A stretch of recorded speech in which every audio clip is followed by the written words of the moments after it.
कहते हैं, कर्म कभी किसी का पीछा नहीं छोड़ते और भगवान हमेशा सही समय पर न्याय करते हैं। आज की इस दिव्य कहानी में आपको मिलेगा एक अनमोल जीवन पाठ। शुरू करने से पहले वीडियो को लाइक करें और सब्सक्राइब करके घंटी जरूर दबाएं, ताकि हर नई आध्यात्मिक कहानी सबसे पहले आपको मिले। भारत के एक पुराने राज्य में हरिपुर नाम का एक छोटा सा शहर था। वहां एक व्यापारी रहता था, नरेश। लोग उसे चालाक नरेश कहते थे, क्योंकि उसकी दुकान पर कदम रखते ही उसकी मीठी बातें ग्राहकों को ऐसा फंसा लेती थीं कि लोग बेकार चीज भी खरीद लेते। उसकी दुकान पर चमचमाते हुए कपड़े, गहने और चूड़ियां थीं, लेकिन इन चीजों की चमक के पीछे एक कड़वी सच्चाई छिपी थी, झूठ। उसका हर वाक्य झूठ से लिपटा होता था और हर सौदे के पीछे धोखा। वह हमेशा कहता, मैं अपने दिमाग से कमाता हूं, ईमानदारी से नहीं, और फिर ठहाका लगाकर हंस देता। नगर के लोग जानते थे कि नरेश धोखेबाज है, पर उसके पास इतनी चालाकी थी कि कोई उसे पकड़ डीएच नहीं पाता था। नाओ नरेश के झूठों ने शहर को परेशान किया। एक दिन एक बूढ़ी विधवा महिला उसकी दुकान पर आई। उसका बेटा बीमार था और उसे दवाई के लिए पैसे चाहिए थे। उसने अपनी एक पुरानी चांदी की पायल नरेश को बेचने लाई थी। महिला बोली, बेटा, 100 रुपए में बेच दो। मैं दवाई के लिए पैसे नहीं जुटा पा रही हूं। बस जितना उचित लगे उतना दे देना। मेरे पास और कुछ नहीं है। नरेश ने पायल को देखा। पायल असली चांदी की थी और उसकी कीमत कम से कम 800 रुपए थी।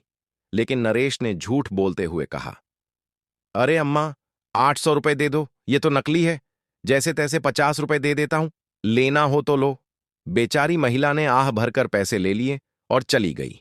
नरेश मन ही मन हंसा, आज भी सौदा बढ़िया हो गया। उधर उसी दिन एक गरीब किसान आया, जिसे त्योहार के लिए अपनी बेटी के लिए चूड़ियां चाहिए थीं। नरेश ने सादे कांच की चूड़ियां उसे सोनार की बनी असली बताकर 3000 रुपए में बेच दी। किसान ने बेटी की खुशी के लिए पैसे ज्यादा दे दिए। ऐसे ही उसकी रोजी रोटी चलती रही। झूठ, धोखा और मीठी बातें। धर्म के रास्ते से भटकता हुआ इंसान। एक दिन नगर में घोषणा हुई, भविष्यवाणी करने वाले एक महान संत शहर में आए हैं।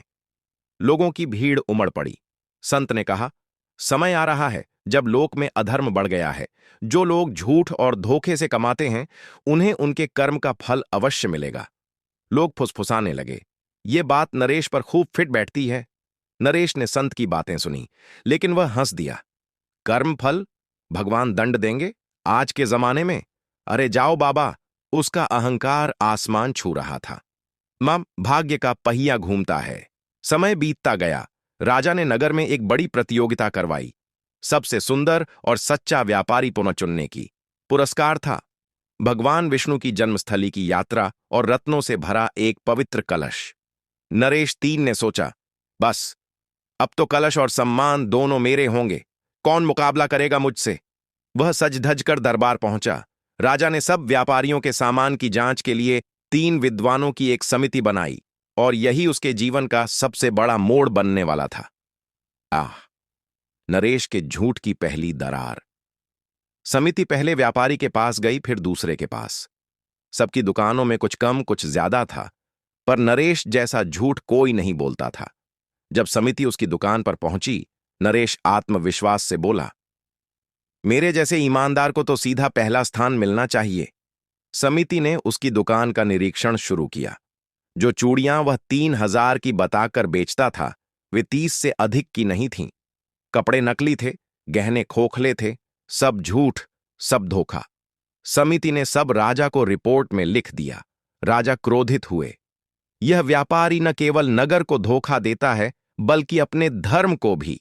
नरेश के कान खड़े हो गए। उसका चेहरा पीला पड़ गया। उसे पहली बार लगा, क्या मेरे झूठ पकड़े जा रहे हैं?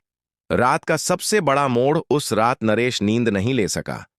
वह बेचैन हो गया था। पहली बार उसके मन में डर पैदा हुआ, क्या सच में कर्म का फल मिलता है? अचानक रात के समय उसकी दुकान की खिड़की से एक तेज प्रकाश अंदर आया। नरेश घबरा गया। प्रकाश धीरे धीरे एक दिव्य रूप में बदलने लगा। वह थे भगवान विष्णु। उनके शरीर से तेज निकल रहा था। उनकी आंखें करुणा से भरी थीं, लेकिन उनमें एक चेतावनी भी थी। नरेश कांपता हुआ बोला, अब प्रभु, आप यहां? विष्णु मुस्कुराए। जब अधर्म बढ़ता है तो मैं स्वयं उपस्थित होता हूं, नरेश। नरेश रो पड़ा। प्रभु, मैंने तो बस चालाकी की थी, मैं बुरा इंसान नहीं हूं। विष्णु बोले। पुत्र, सिर्फ चाहना काफी नहीं, कर्म भी अच्छे होने चाहिए। तुमने गरीबों का हक छीना, झूठ बोला, लोगों को चोट पहुंचाई। तुम्हें लगता था कि तुम्हारे झूठ का कोई फल नहीं होगा, लेकिन तुम्हारे कर्म तुम्हारे पीछे पीछे चलते हैं। वे आगे बोले, जिस तरह तुमने दूसरों को दुख दिया, अब वही दुख तुम्हारी परीक्षा बनकर आएगा। और उसी क्षण प्रकाश अंधेरा हो गया। नरेश जोर से चिल्लाया, हे भगवान, मेरा क्या होगा? इस कर्म की पहली चोट। अगले ही दिन राजा का निर्णय आया। नरेश का व्यापारिक लाइसेंस रद्द किया जाता है। उसकी दुकान नगर को वापस दी जाएगी। पूरा नगर दंग रह गया। नरेश का चेहरा फक पड़ गया। वह राजा के पैरों में गिर पड़ा। राजन, मैं बदल जाऊंगा, मुझे एक मौका दें। लेकिन राजा ने कहा, तुम्हारे कर्म बहुत भारी पड़ चुके हैं, अब तुम्हें प्रायश्चित करना होगा। नगर के निर्देश के अनुसार नरेश को 1 साल तक बिना पैसे लिए मजदूरी करनी थी और बेची गरीबों की सेवा करनी थी। चीन धीरे धीरे जागती। समझब। पहले दिन ही नरेश को एक गरीब किसान के खेत में काम दिया गया। धूप, पसीना, कांटे। आदमी जो कभी रेशमी कपड़े पहनता था, आज खेत में मिट्टी में लौट रहा था। वह सोच रहा था, मैं तो लोगों से झूठ बोलकर होटल जैसा खाना खाता था, आज मुझे साधारण रोटी भी खाने को नसीब नहीं। लेकिन असली झटका तब लगा जब वही बूढ़ी विधवा, जिससे उसने पायल के बदले 50 रुपए लिए थे, उसी के घर काम करने भेजा गया। वह डर गया, अब तो वह मुझे बद्दुआ देगी।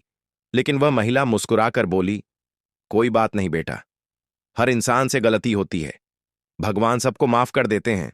नरेश वहीं फूट फूट कर रो पड़ा। उसके भीतर पाप का बोझ उतरने लगा। कर्म फल का वास्तविक ज्ञान। एक दिन खेत में अचानक तूफान आया। नरेश एक पेड़ के नीचे बैठकर रो रहा था। हे विष्णु भगवान, मैंने बहुत गलती की, कृपया मुझे सही रास्ता दिखाइए, मैं लोगों को फिर कभी धोखा नहीं दूंगा। तभी उसके सामने वही दिव्य प्रकाश प्रकट हुआ। विष्णु भगवान फिर से उसके सामने थे। विष्णु ने कहा, यदि सच्चे मन से पश्चाताप करो तो कर्म का फल भी बदल सकता है। तुम्हारे भीतर परिवर्तन आ चुका है, अब तुम्हें ईमानदारी से जीना होगा। और प्रकाश गायब हो गया। नरेश का मन हल्का हो चुका था। एक नया जीवन। धीरे धीरे 1 साल बीत गया। नरेश अब लोगों की सेवा करता था, बूढ़ों का सम्मान करता था और किसी से झूठ नहीं बोलता था। राज्य के लोग उसे अब धर्मात्मा नरेश कहने लगे थे। एक दिन राजा ने उसे बुलाया। तुम बदल चुके हो, तुम्हारा हृदय आज पहले जैसा नहीं।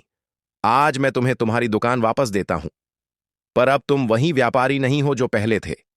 नरेश ने हाथ जोड़कर कहा, राजन, अब मेरी दुकान कारोबार की जगह सेवा का स्थान बनेगी।